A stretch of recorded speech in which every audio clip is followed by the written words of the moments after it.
He was born into privilege, but destined for battle. Winston Leonard Spencer Churchill entered the world in 1874 at Blenheim Palace, a descendant of dukes and generals. But his path was never easy. Churchill struggled in school. He was restless, stubborn, and wild. Yet beneath his unruly spirit burned an unbreakable will. The will not just to succeed, but to lead. He joined the British Army and traveled the world, to Cuba, India, Sudan, and South Africa, chasing glory in battle and fame as a war correspondent. By the time he entered politics at the dawn of the 20th century, Churchill was already a name the world could not ignore. He was eloquent, he was brash, he was often hated. But he was impossible to silence. And it would be in the crucible of humanity's darkest hour that Winston Churchill would find his true destiny. Churchill's rise was not a steady ascent. He made mistakes, terrible ones. The disastrous Gallipoli campaign during World War I cost him dearly, forcing him into political exile. For years he was mocked and marginalized, a relic of a bygone era. As fascism rose across Europe, many saw Churchill as a warmonger, a relic out of step with the modern world. But Churchill saw what others refused to see. He warned Britain of the threat posed by Hitler and Nazi Germany, and he was ignored. They called him alarmist. They called him finished.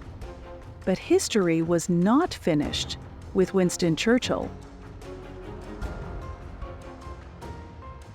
In 1940, disaster struck. Nazi Germany had overrun much of Europe. Britain stood alone. Prime Minister Neville Chamberlain resigned, and at last Churchill was called to lead. At 65 years old, in a moment when defeat seemed inevitable, Churchill took the helm of a nation battered, isolated, and afraid. And with a voice that thundered through history, he refused to surrender. "We shall fight on the beaches," he declared.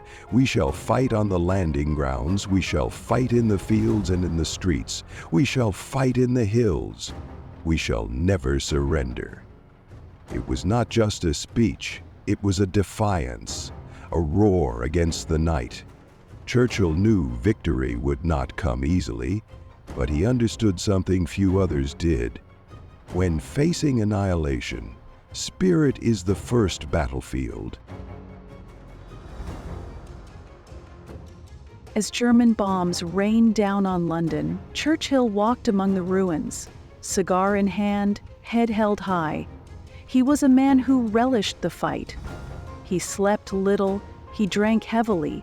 He burned with the belief that Britain could and would outlast Hitler.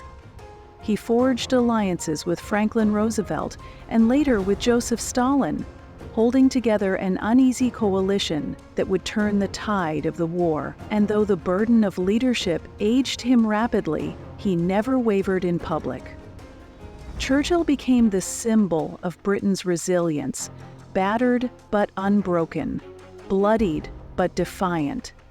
His voice was the shield that protected a nation when its very survival hung by a thread. In 1945, with Nazi Germany defeated, the world celebrated victory, and then, almost immediately, Churchill was voted out of office. The nation he had led through its darkest hours now chose to rebuild with new leadership. It was a painful blow, but Churchill, ever the warrior, never surrendered to bitterness. He returned to office briefly in the 1950s, but his health declined and he eventually retired from public life. When Winston Churchill died in 1965, the world mourned not just a politician, but a titan, a man whose words, courage, and sheer force of will had changed the course of history. He was given a state funeral, an honor reserved for Britain's greatest heroes. Crowds lined the streets in silence, bidding farewell to the man who had once told them this was their finest hour.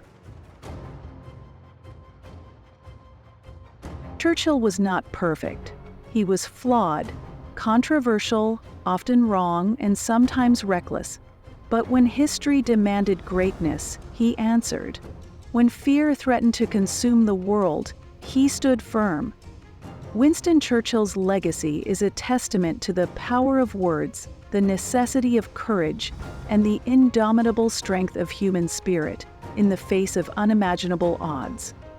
He proved that leadership is not about being loved.